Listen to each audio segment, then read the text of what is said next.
Oi, gente, bem-vindos à nossa devocional. Para quem não me conhece, meu nome é Anícia, sou esposa do Chitão.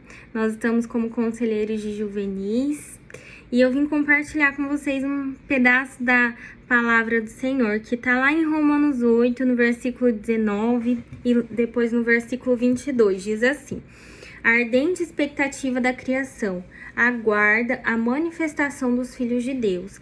Agora no 22. Porque sabemos que toda a criação a um só tempo geme e suporta angústias até agora.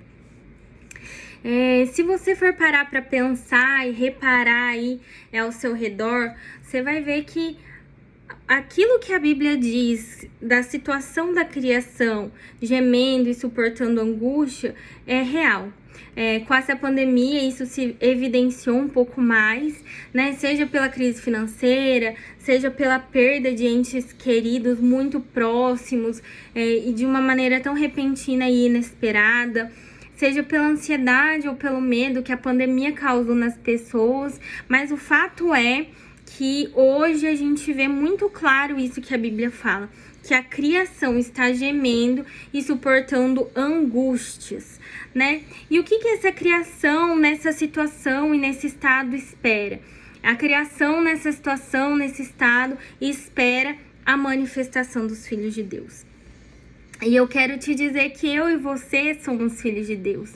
Então a criação espera a minha e a sua manifestação. E aí você pode dizer, Nícia, mas eu tenho vergonha, como que eu vou me manifestar? Como que eu vou falar de Jesus? Como que eu vou trazer uma palavra de esperança, de incentivo, de renovo, de salvação? Eu não sirvo para isso, eu tenho vergonha. Eu quero te dizer que você serve para isso, eu quero te dizer que você foi chamado para isso. Lá em Atos 1:8 diz assim, olha: mas recebereis poder ao descer sobre vós o Espírito Santo, e sereis minhas testemunhas, tanto em Jerusalém, como em toda a Judéia e Samaria, até os confins da terra. A palavra de Deus diz que nós vamos receber poder do Espírito Santo, e nós vamos ser testemunhas. E quando nós formos testemunhas de Jesus, nós vamos nos manifestar como filhos de Deus. E é essa manifestação que a criação espera. Quando eu era adolescente, eu era líder de juvenis. E eu tinha muita vergonha de chamar as pessoas pra ir na igreja. Eu ia na igreja e tudo, mas eu tinha muita vergonha de chamar as pessoas pra ir. Tinha muita vergonha de falar de Jesus. Eu falava, eu não consigo.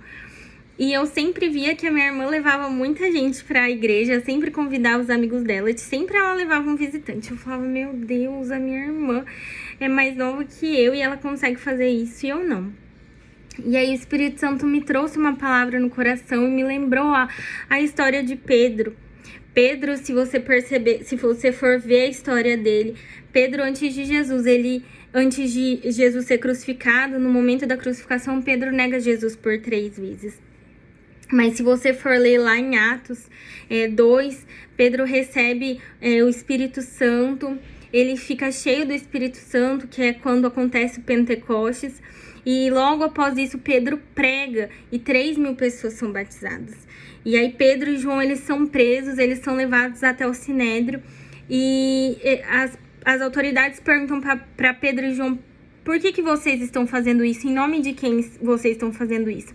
E a palavra diz que Pedro, cheio do Espírito Santo, se levanta e ele começa a pregar e dizer que tudo aquilo que eles estavam fazendo era em nome de Jesus que tinha sido crucificado.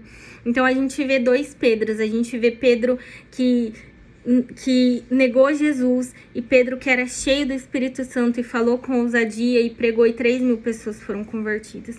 Então o Espírito Santo começou a falar comigo que quando eu sou cheia dele, quando eu sou cheia da presença de Deus, eu não preciso ter vergonha, eu não preciso ter medo, eu não preciso ficar receosa, porque quando eu tô cheia do Espírito Santo, eu consigo falar com intrepidez, com ousadia. Eu consigo me manifestar como filha de Deus.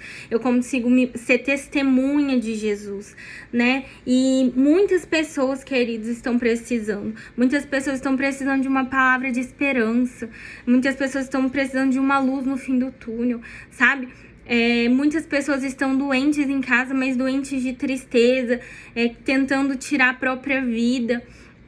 E às vezes a gente acha que são pessoas longe de nós, mas não. Se você olhar do seu lado, talvez exista alguém assim, que está esperando a sua manifestação.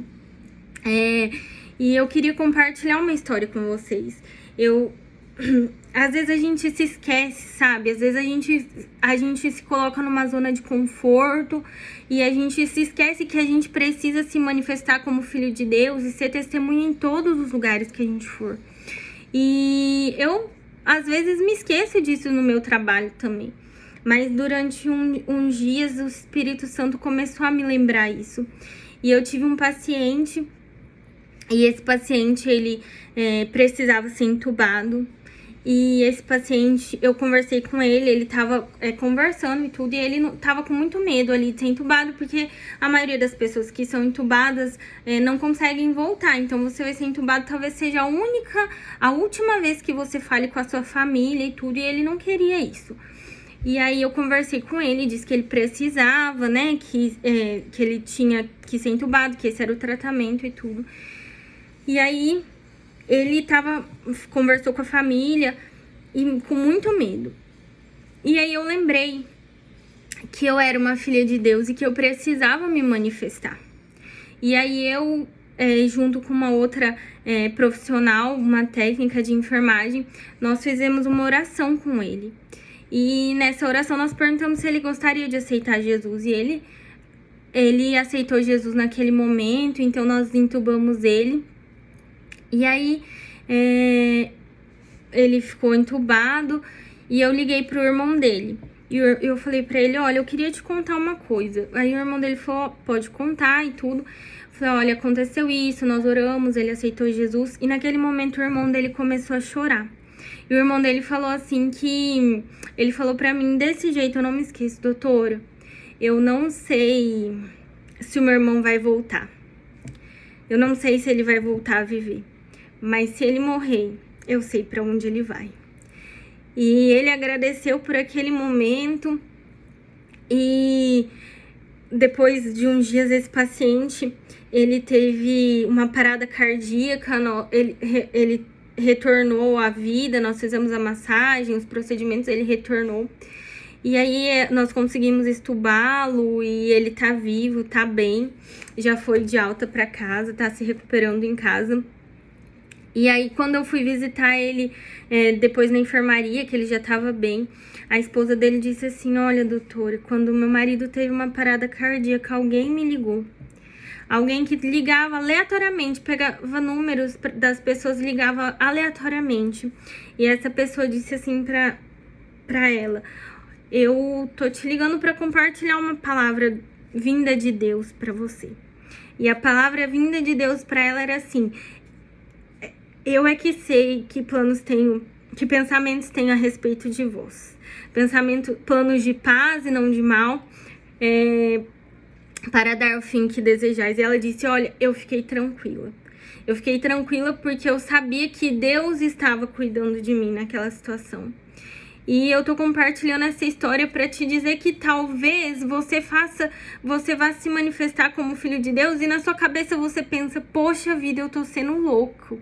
Eu tô sendo louca de falar isso, né?